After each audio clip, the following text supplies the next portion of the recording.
ఒంగోలు పార్లమెంటుకు సంబంధించి చూస్తే ఒంగోలు పార్లమెంటు పరిధిలో ఎర్రగొండపాలెం అక్కడ తాటిపత్తి చంద్రశేఖర్ గారు విజయం సాధించవచ్చు వైసీపీ అభ్యర్థిగా.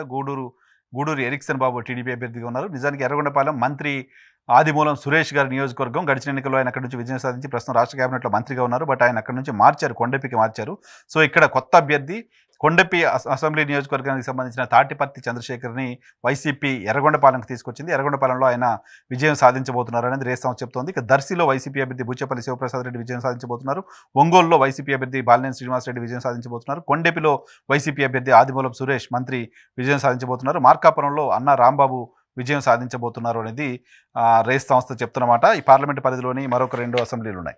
గిద్దలూరులో వైసీపీ గెలవబోతోంది, కనిగిరిలో కూడా వైసీపీ అభ్యర్థి గెలవబోతుంది అని. గిద్దలూరులో మార్కాపురం ఎమ్మెల్యే నాగార్జున రెడ్డిని గిద్దలూరుకు మార్చారు. గిద్దలూరు ఎమ్మెల్యే అన్నా రాంబాబు గారిని మార్కాపురంకు మార్చింది వైసీపీ. ఈ 2 స్థానాల్లో వైసీపీ గెలవబోతుంది. ఈవెన్ కనిగిరి కూడా వైసీపీ గెలవబోతోంది అనేది రేస్ సంస్థ చెప్తుంది. మొత్తంగా ఒంగోలు పార్లమెంటు పరిధిలో ఆల్మోస్ట్ 7కి 7 ఎర్రగొండపాలెం, దర్శి, ఒంగోలు, కొండపి, మార్కాపురం, గిద్దలూరు, కనిగిరి మొత్తం 7 అసెంబ్లీ స్థానాల్లోనూ వైసీపీ అభ్యర్థులు విజయం సాధించబోతున్నారు అనేది రేస్ సంస్థ చెప్తున్న మాట.